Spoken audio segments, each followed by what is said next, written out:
Yeah, Telltale Stadium. I don't have it, but I have Telltale Mahjong. This is just to show you the sunset packaging. Basically, this is interesting to note. This game we're about to play, Telltale Stadium, came in this Sunsoft packaging that basically resemble the Famicom packaging Sunsoft made for themselves.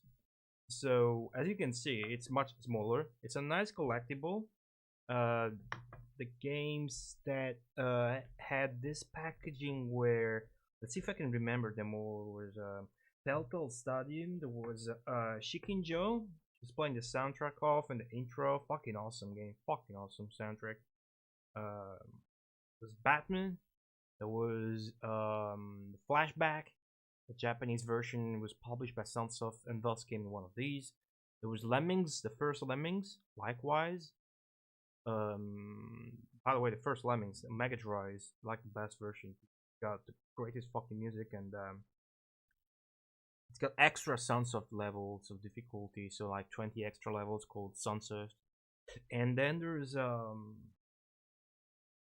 Super Fantasy Zone, and I think I got them all in Telltale Stadium. I think I got them all. There's also Panorama Cotton, which is published by Sunsoft, but they did not go with a one of their these packagings of theirs. So what is characteristic with this packaging is not just the shape. As you can see, this is reversed, like a normal Mega Drive box or just any normal plastic clamshell case box opens like this, you know, like this side.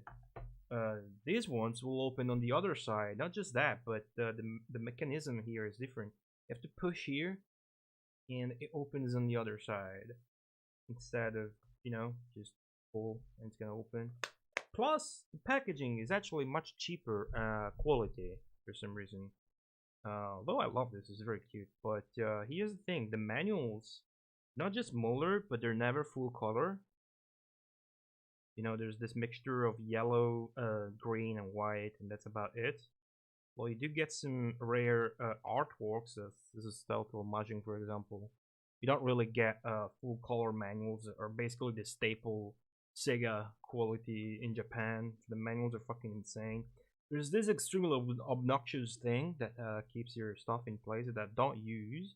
And worst of all is the cartridge label. You see my Telltale Mahjong label is peeling off.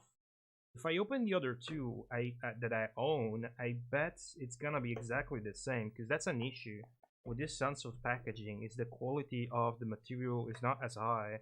Yeah, look, this is Chicken Joe, exactly the same issue. It's peeling off, and Batman, exactly the same issue again. So if you want to buy one of these, you're gonna have to give up on the label not being peeled off. It's not focusing, but you can tell it's got the same issue. That's that's it basically. Just go for good quality and give up on the label. See, it's even peeling off on the front here. What the fuck? You can tell the quality of the plastic adhesive label is fucked up because it's so glossy and shiny. Like, let's compare to the top quality one, which is the regular cartridge. It's a dual mass. Whoa, webcam died. The fuck? What's up, Rubik, Jim and Knob? Alright. Let's see if we can fix it.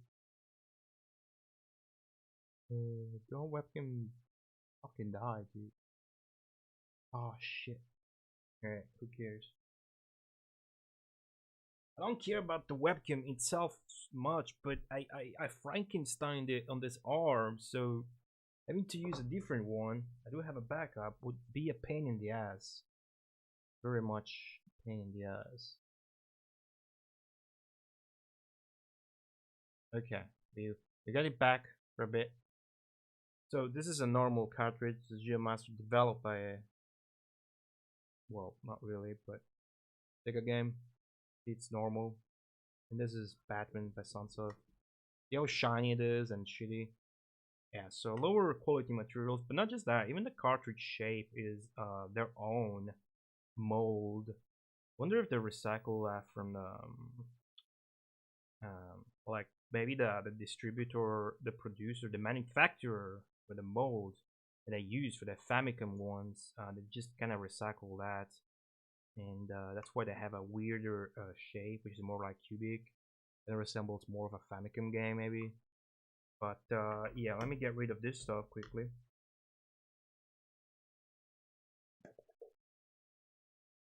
Yeah, yeah. If you wanna buy one of these, just give up on the label condition because it's gonna be fucked up, no matter what. So we talked briefly about the Sunset packaging thingy. Well, not briefly. We basically said everything there was to say. Now, this game here, playing Telltale Stadium, and that's also why this game won, by the way, is very interesting to this channel because this is the channel that spent 234 hours trying to beat this game, Telltale Mahjong. Obviously, the two games are highly related, Telltale Mahjong and Chicken Joe. I fucking put Chicken Joe in the Telltale Mahjong box because Sunsoft apparently had no fantasy with a box art. Look at this shit, it's like the same game, fuck off. Alright, let me fix that quickly. Yeah, fucking damn it. But yeah, online gaming in the 90s on the Mega Drive, I'm not even kidding. Chicken Joe, you could do your own maps and upload them on the internet. Fuck off. And Telltale Mahjong also had modem support, so if you pay attention to the box, you'll notice there is a telephone cord icon called modem. That's where the name originates from, Telltale Mahjong, right? Modem icon, you could play this over the internet if you had the Sega Mega Modem, but let's not jump too much ahead here. We're gonna talk about that. Also random Van Damme here. Why the fuck not? Cardboard shit box, because this game is unlicensed as fuck. Take that, get the other one. Alright. Enough the webcam. Ooh, that was exhausting. Hoffman, how's it going? Taco Bell me. What's going on in chat? Genesis had online. Hell yeah, Rubik. About to not only tell you about it, but I'm about to show you about it. Yeah, the Genesis cardboard boxes were mostly the Genesis ones, like the American ones. Except like a few exceptions, like some licensed ones such as this, just cardboard. It was Sonic and Knuckles had the exterior was cardboard in Japan as well. But yeah, I fucking hate cardboard boxes as well for the same reason. Alright, so Telltale Stadium. Released on the 21st of October 1990, retail for 6,050, yeah, 1,500 yen. 4 megabits cartridge, small Sunsoft package.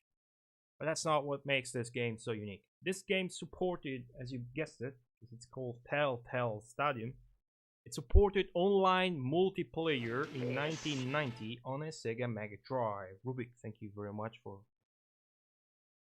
Let's repeat that. Supported online multiplayer 1990 on a Sega Mega Drive. Telltale is just like telephone, you know, Japanization of telephone. You know, it does have a telephone cord icon and stuff like that. So we're gonna talk about what actually allowed that magic to happen. We're gonna be talking about a Mega Modem. We're gonna do that quickly. I'm not aware of the technical specifications and stuff like that. We're gonna dive into that sector another time. I know a great blogger and Mega Drive developer. It's Pluty Dab, responsible for wait, is that Sick? Is it the same person, Sick, that made Mini Planets? I think it is. I gotta add that to my list. But yeah, basically great person on the scene. Yeah, that's I got this keyboard ages ago, but it's got severe key chattering. I have to use the software to fix it. It's pretty shit actually. So the Sega Mega Modem is a picture of the box, is a picture of the thing.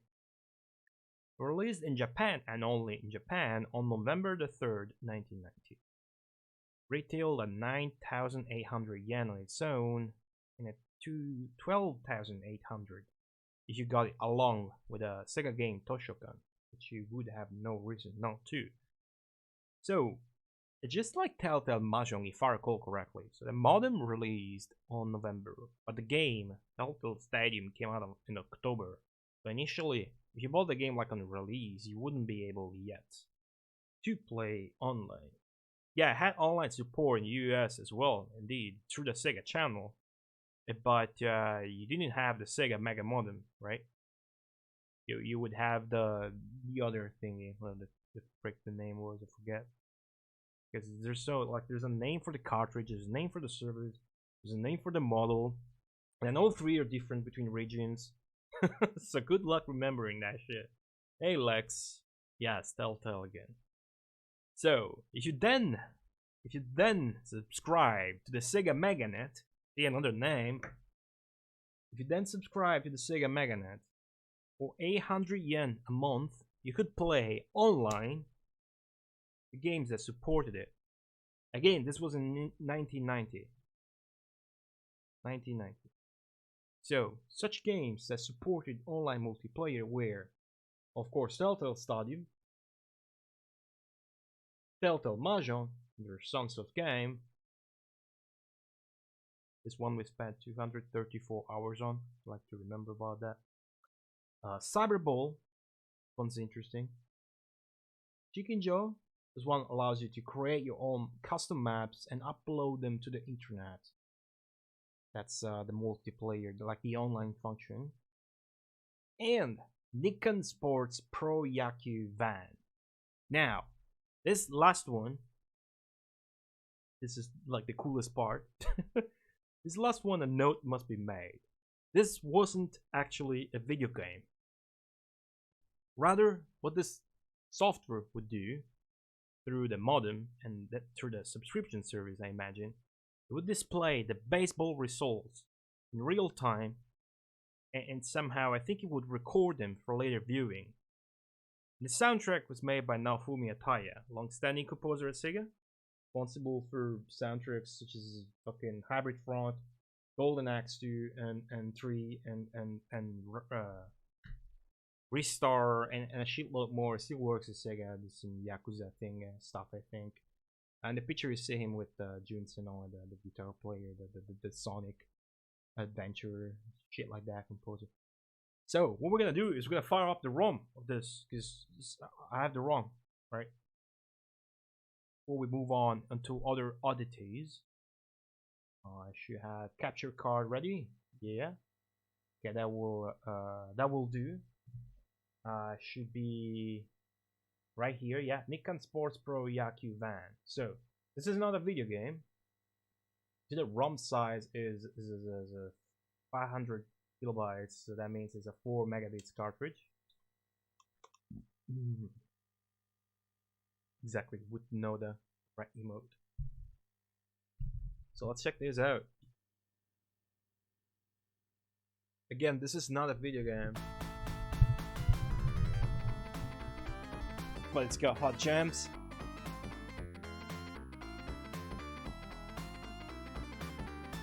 Holy shit. Alright. So what it does if we stay there in the capture mode. Oh, that's nothing. That's my excuse to fix the crop, because previous game has a crop.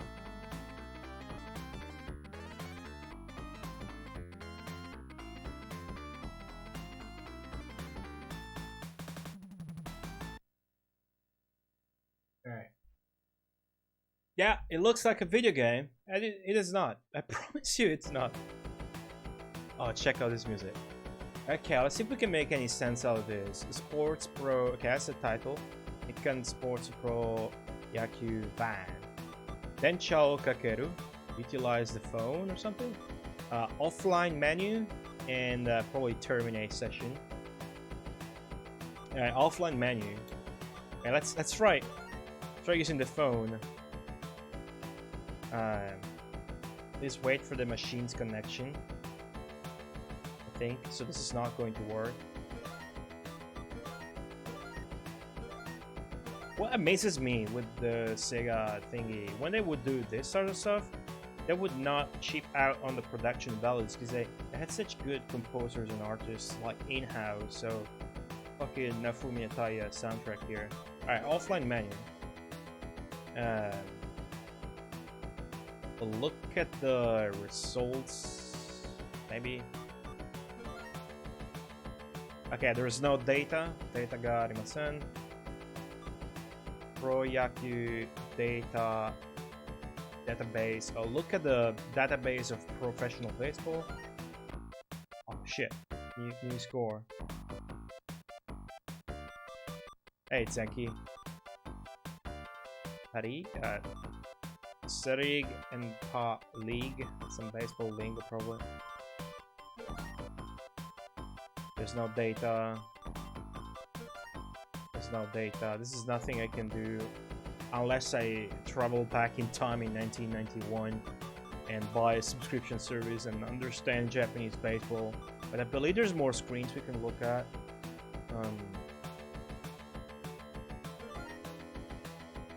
There should be.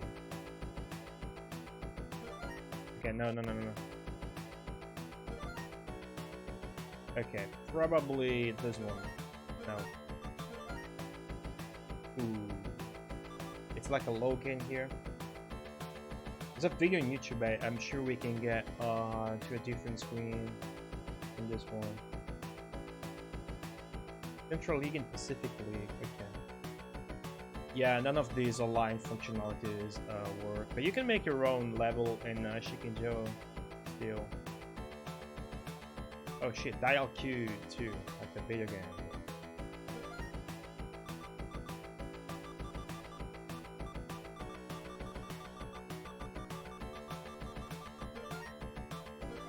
User ED. Oh my god. What the fuck is this?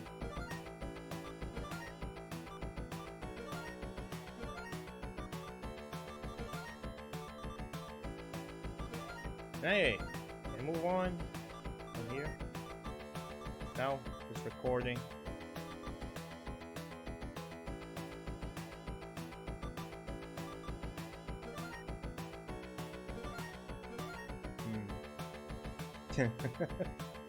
Again, I get issued a big payment for this. We actually work in emulation. Is that how World of Long plays got you working in YouTube? Because they get to another screen where the two baseballs are like passing the ball to each other, and the screen says wait.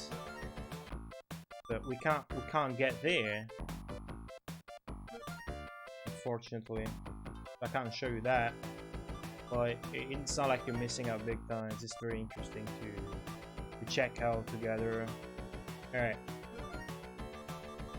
Well, that's not the thing though, Rubik. This is like a service. It's not just online. And the way emulators support online is you connect to play as you would be playing local multiplayer, like you would play online multiplayer. There's no way you can simulate playing online with a modem unless you actually have a modem and try that. Nobody has done that yet. Alright, I can't show you the thing, but it is on YouTube. So, suppose we're gonna head over to YouTube real quick instead.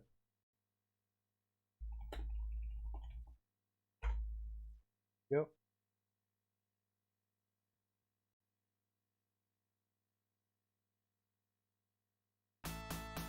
Alright, got from hardware, but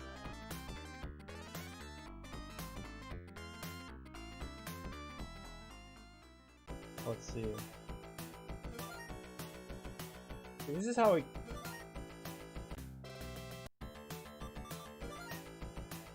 Like after entering the data, you have to do the phone. Okay, fuck. Let me try that. It's like I looked up a guide, progress into a game, except that's not what happened.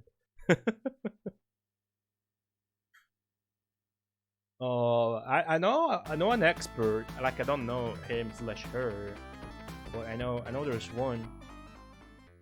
It's kind of a Mega Drive developer still on the scene. And I oh wait, it saved my shit because I didn't turn off the console. So can I do this?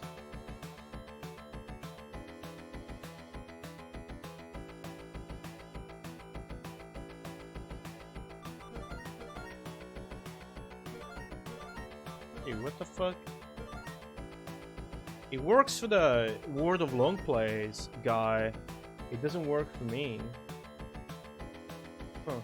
Oh well. I tried. Let's check that again. That works for him. Well, it works. You know, it just goes into the wait screen. That's all. We can't actually see the program in action. It's like no way, nobody can.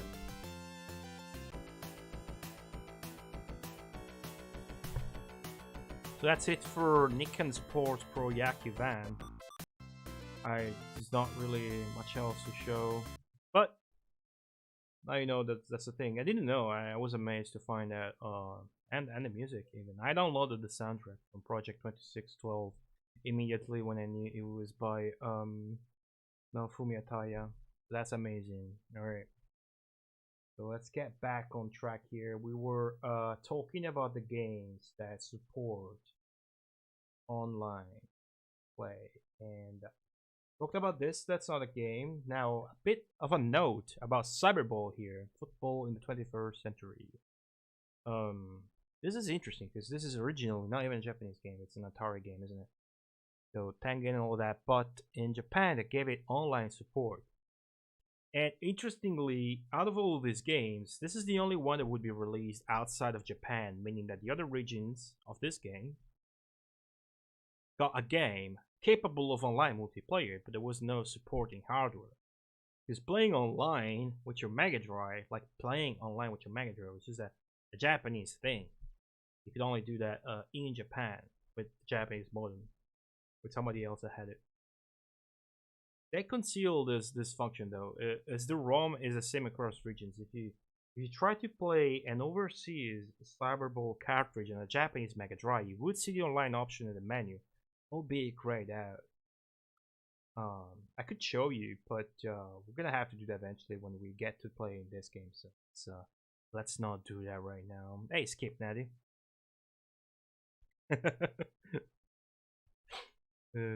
Love it. So, the Sega Game Toshoken cartridge, which we mentioned before. What is that? It is. Be the interface that allowed you to download and play the selection of games offered by Sega. Which is a different thing than this selection of games we see now. This is the list you could download and play. Some of those even got a physical release. Some other didn't, such as Paddle Fighters, Awarg, Here in the Sky, and Marble Madness. No, Hyper Marbles. Those games never. Those were DLC games only. This is here's a list on Sega Retro of all the games that you could download there. The games available for download were spanned out between 1990 and 1992. In September 1992, the service ended. According to Sega Retro, the service might have continued without a fee for the 3,500 subscribers at the time of closing it and throughout March 1993.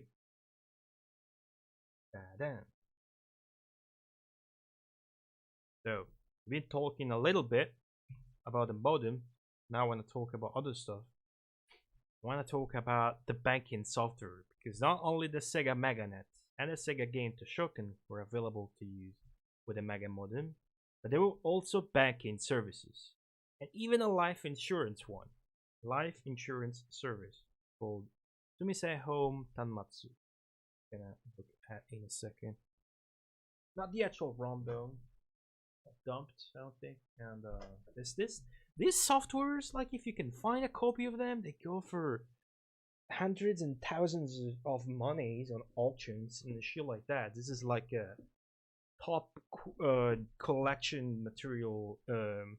Although I think the holy grail of Mega Drive collecting is still, and that's like the only one I'm interested in because it's such a fucking game. Fuck, it's an actual game you can play. It's not dumb because you need the fucking hardware. It's Outback Joy. Outback Joy is basically the holy grail of Mega Drive collecting. It comes with its own console and it monitors like your heartbeat or something, or the text when you're moving. And then the kangaroo, or is it a dog? It's a kangaroo on the screen moves as you move. It's like, man, fuck that shit. Just like the flyer goes for hundreds of euros. It is very rare. It is very rare. It is very rare. Fuck, it's rare. I don't know if I should count it towards the Megamarathon because hey, like one, hey, I would need to get poor to buy it, and two, if it comes with its own system, is it a Mega Drive game? Fucking hell. Yeah, look it up. Look it up. I'm not gonna derail the lore now because I've shown it before and we're gonna show it again. But yeah, look it up. Maybe Control F that on my Discord. I'm sure this video is gonna come up, and or you can look for that on YouTube for sure. That's the 2 years badge look like, by the way, on your end. Then chatty, my background is full black. It still looks awesome. I imagine on Twitch is still good. So, for the banking services, can't stress out enough how cool this is, I think. You would purchase the Mega Answer. This unit, assuming you had a phone line, you could check balances, make transfers,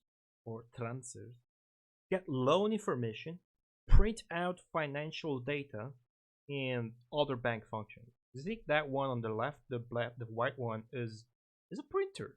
It is. And that remote in the front there, that's known as the tank keypad. And holy shit, this is also rare on its own. Those edgy names. Is a flyer. And the box of the cartridge. This is the cartridge of the not game that we are actually going to fire up again. This is not the first time I do this on stream, but let's freaking do it. This is even cooler. This is even cooler than the other one, I promise. Japan.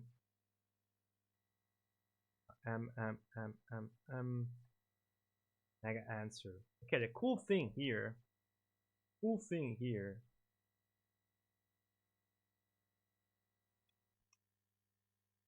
is everything. You're gonna see just how cool this looks, and like the dot art and the animation. And the fucking music is by Bo. The music's by Tokuhiko Wabo.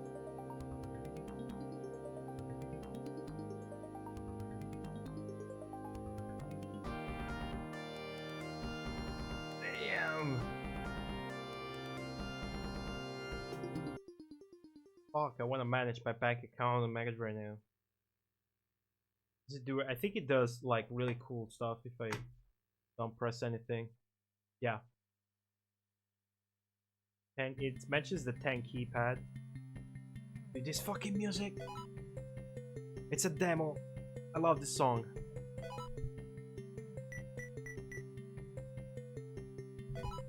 So this is playing on my Mega Drive right now.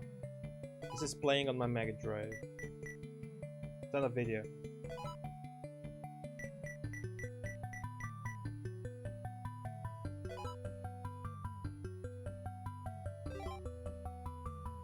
That font is super cool, dude.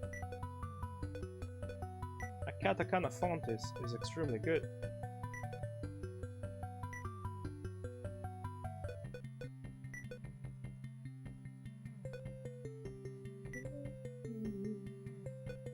Yeah, this is the Mega Answer software.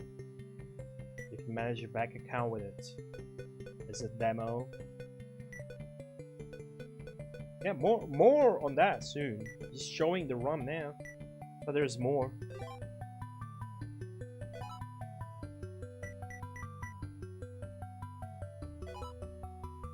Dude, I'm just trying to imagine the Japanese dudes, the seniors in the 90s that would manage their bank accounts with this. How much of a fucking boss do you have to be to turn on your Mega Drive, not to play games, but to fucking manage your bank account? I'm imagining like this. Oh, look at that! Look at the fucking animation! Just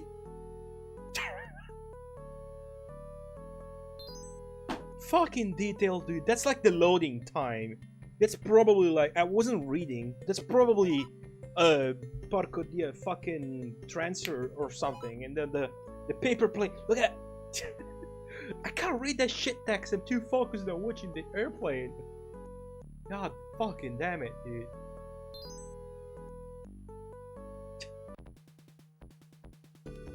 Oh, got $1,000,000 yen. Fuck yeah.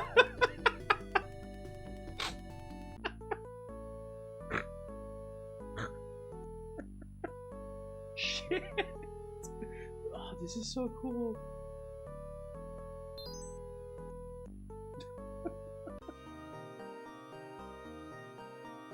This song, the fucking presentation of this is just...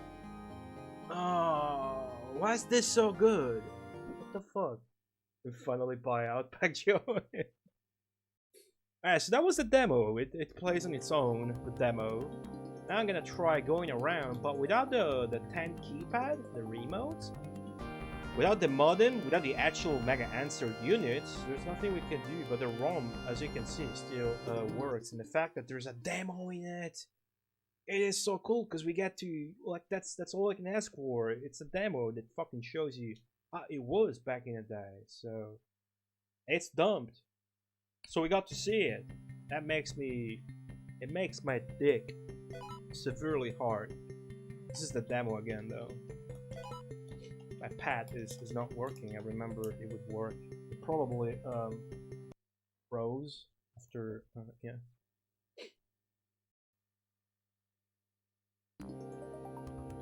Yeah, I don't think my controller is working at all.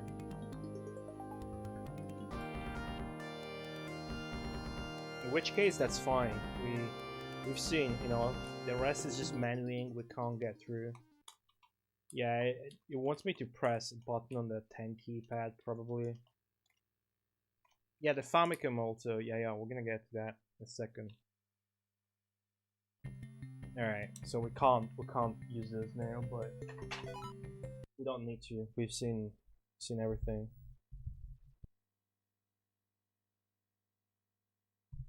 Oh, yours is? Oh well. Maybe another chance. The demo pretty much shows more than what you can do, and then some more for sure. Hey, Twitchbox. Is that what I think it is? Oh! Oh! I had no idea. And I played this game too. Fuck Twitchbox, that's so cool. Thank you very much for the plug. So apparently that the Mega Answer song is taken straight from Alex Kidd in Shinobi World, which is what you're listening to. Huh. Okay. Okay, thanks for that, Twitchbox. Thank you very much for that. I'll have to paste this here so don't forget about it. Thank you. Appreciate it. So, we played the Mega Answer cartridge ROM in our Japanese Mega Drive. We've seen the great presentation values it has, the little details on the dot art, the animation of the paper plane. That was really worth checking out. A music credit to Tokuiko Wabo Alice Bow, and I wonder if it's just because it's Alice Kidd in Shinobi World soundtrack, or if it rearranged that for the Mega Answer itself as well. It came with its own software, so that Mega Answer ROM, that's just basically this. But Other software, other service softwares just like this included this, which is the aforementioned Sumisei Home Tanmatsu, for Sumitomo Life's life insurance service.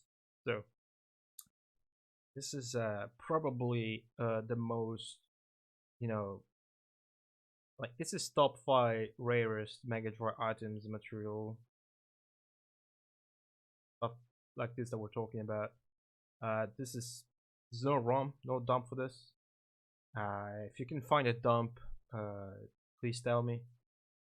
I couldn't find it, and I didn't actually look for it more than 1 minute because I figure it would be on the ROM set if it was dumped. But yeah, life insurance service on your Mega Drive. That's, I don't know what to think about that.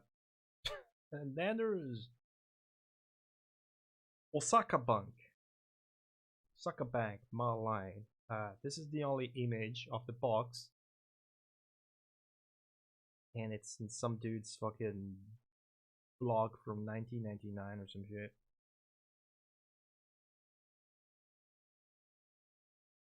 And there's also this nice Kun Mini. This is Nagoya no Home Banking Service. So apparently this is the important one.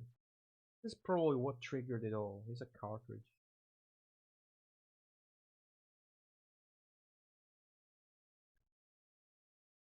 According to Guardiana, the website, the Bank of Osaka here approached Sega in 1990 to develop a banking software.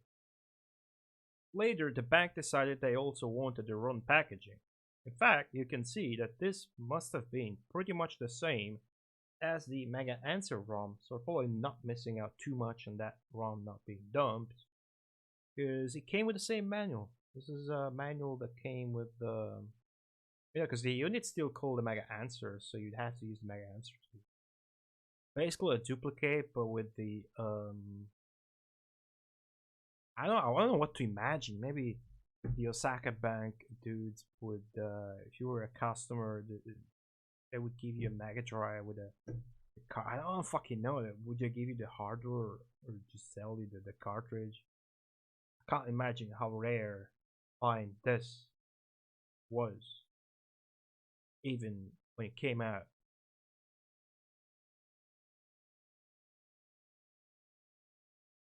So they decided they wanted their own packaging. Then there's this one. Similarly, it does the same, but for Nagoya Bank. Now we're gonna go to the other side of the console wars, so to speak, as the Super Nintendo, not even the Super Famicom, almost had its own.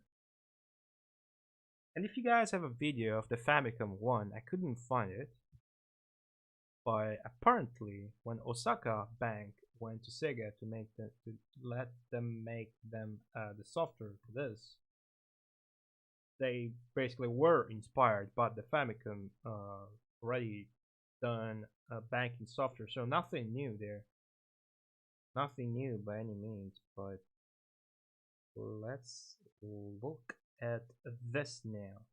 Super Nintendo banking system promo, but it never happened. Why? Probably because it was fucking 1998. The PlayStation 5 already came out by then. Just give me a second for the video to load. Hopefully within tomorrow. No idea why VLC is so slow. If it's not on my SSD. Alright, come on. There you are. Okay, it's functioning. TranDirect and its subsidiary companies are pioneers in the field of home banking systems. Now, TranDirect is offering a unique opportunity to financial institutions.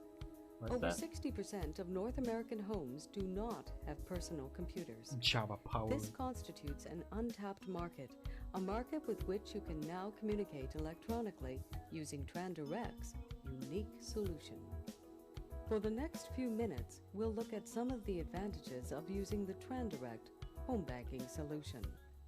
Banking customers who own PCs can change banks by simply installing a new software package.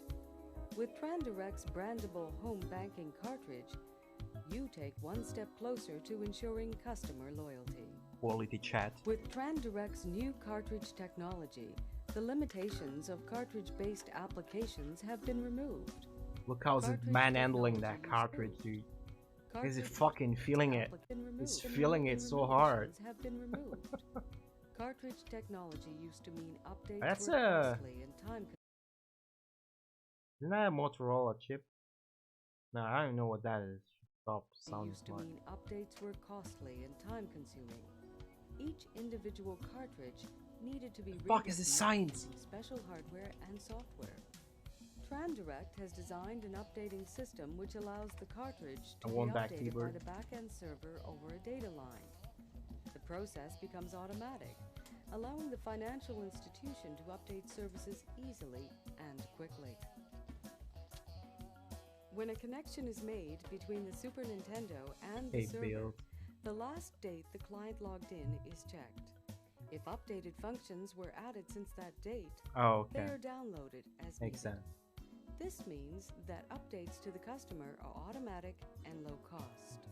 TranDirect has joined with Nintendo of America and Digital Equipment Corporation to build a complete cartridge-based home banking solution. Clustered digital alpha servers are used to handle all communications between the cartridge and the bank's mainframe system. Having two international corporations like Nintendo and Digital involved assures product recognition. Was this a thing like... Is this thing, I imagine this is this keyboard here for the Super Nintendo is a thing outside of this software that never came out, right? So why the fuck would you put out a keyboard and a software in 1998 for a Super Nintendo? Assures product recognition. For the customer, the TranDirect brandable home banking cartridge is easy to set up and the TranDirect brandable home banking cartridge is easy to set up and use. Simply plug in the cartridge, connect the phone line, and turn it on.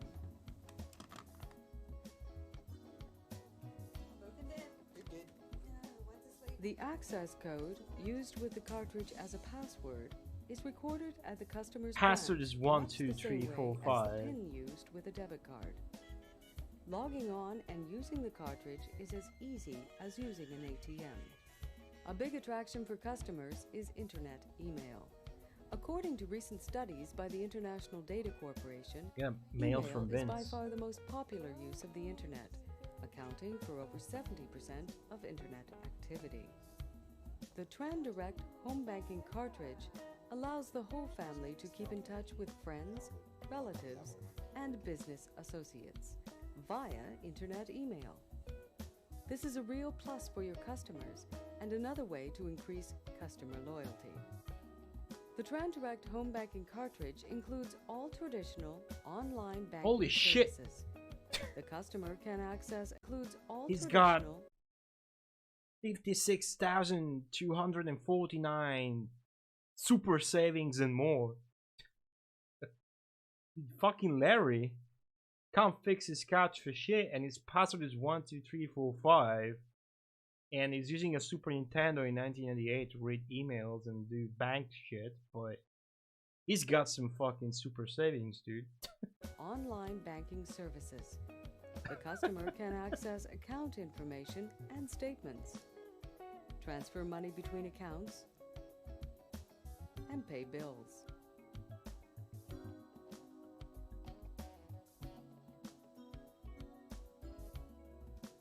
The TranDirect home banking cartridge offers a number of advantages to financial institutions. Ease of setup and use. Allows access to internet email. Reusing video clips. Includes all traditional online banking services. Takes one step closer to assuring customer loyalty. Automatic updates and PC-based maintenance. And has the backing of Nintendo of America.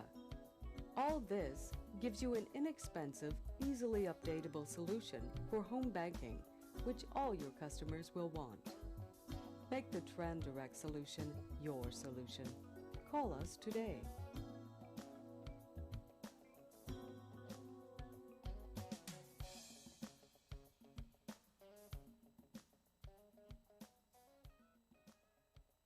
Yeah, I don't know what the fuck what the fuck, what the fuck was this? Not surprised it never happened because this was 1998. Why the hell? Just why? Hey, Mugito, what's up? No, it wasn't. It wasn't. That's the thing. It was not. But it was going to. 98. You skipped 90. Exactly. Holy shit. Yeah. This would have been offered by Trend Service through Nintendo of America in 1998. Oh well, that's all I got today for banks. Hope you enjoyed that. I find this to be one of the most interesting things of the Mega Drive, and I learned new things today, um, especially about the Saka Bank and other baseball software things. So we're gonna very briefly step into the sound shock department.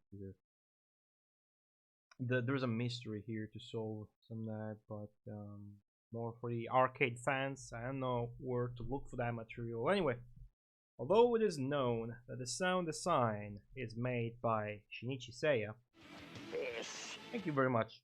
Cool J, what's up for the host? Sound design is made by Shinichi Seiya, badass Sunsoft composer. Probably, I don't know if I prefer him or Naoki Kodaka, but they both kick ass.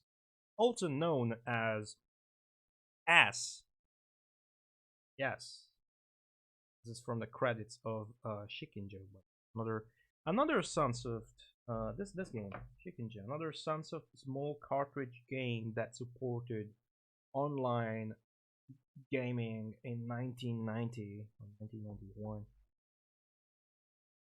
Only come here for banking content. Fuck, dude. I'm a bit dry at the moment, but I'll try to please you.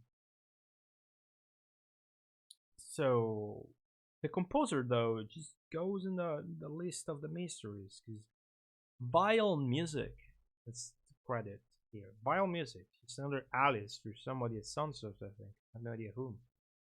Another game with Vile Music credit is Bay Routes, for example, 1989 Sega System, 16-bit game, Bay Routes. But I'm sure it was just more in the arcade department. So there's probably plenty more Sunsoft arcade games that credit to Vile Music. I just do not know who is.